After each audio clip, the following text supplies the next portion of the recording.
एक गांव धूप में नहाया हुआ, चिड़िया गा रही थी, बच्चे हंस रहे थे और सबके बीच में था एक विशाल बरगद का पेड़।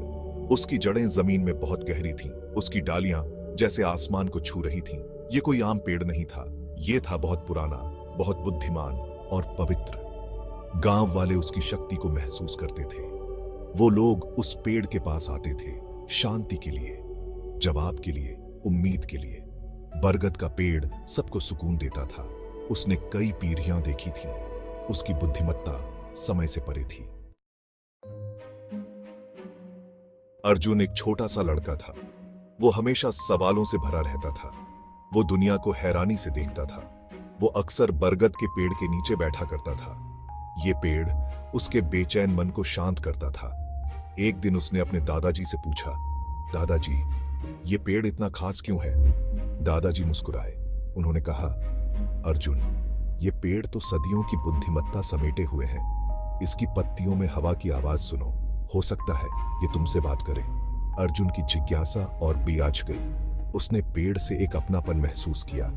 ये सिर्फ एक पेड़ से बढ़कर था। ये तो एक रहस्य था जिसे सुलझाने के लिए वो बेताब था।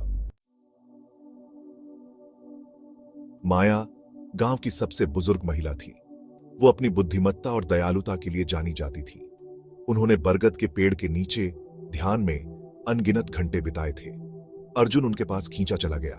उसे लगा कि माया के पास ही उसके सवालों के जवाब हैं। एक शाम अर्जुन माया के पास गया। उसने पूछा, मां जी, मुझे अपने जीवन का उद्देश्य कैसे मिलेगा?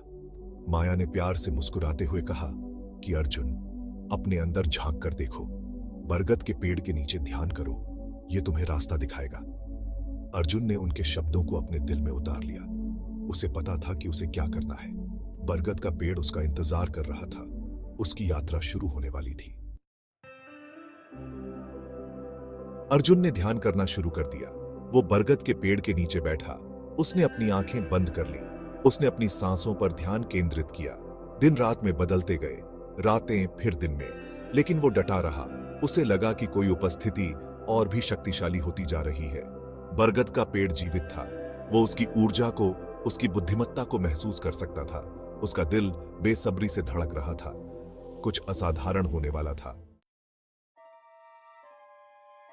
एक दिन जब अर्जुन ध्यान कर रहा था तो अचानक हवा तेज हो गई। पत्तियां हिलने लगी। बरगद का पेड़ जैसे जिंदा हो गया। एक आवाज गूंजी उसके अंदर तक। आवाज आई, अर्जुन। अर्जुन ने हैरानी से अपनी आंखें खोली। उसके सामने एक दिव्य आकृति खड़ी थी जो पेड़ के अंदर से निकल रही थी। उसकी आवाज में प्राचीन शक्ति थी। आकृति ने कहा, मैं इस पेड़ की आत्मा हूं। तुमने मेरी बुद्धिमत्ता की तलाश की है, पूछो, मैं तुम्हें जवाब दूंगा। अर्जुन अवाक रह गया। उसने कभी सोचा भी नहीं था कि ऐसी मुलाकात होगी। आखिरकार उसे अपनी आवाज मिली। उसने पूछा, जीवन का अर्थ क्या है?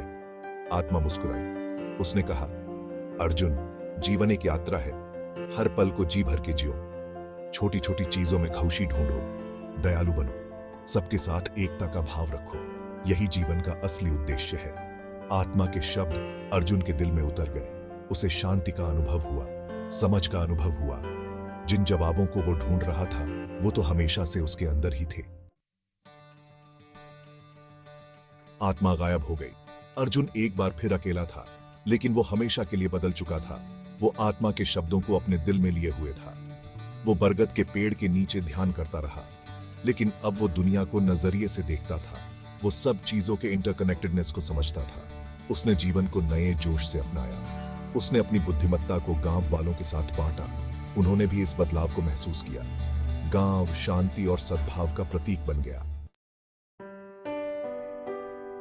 साल बीतते गए। अर्जुन एक बुद्धिमान और दयालु नेता बने।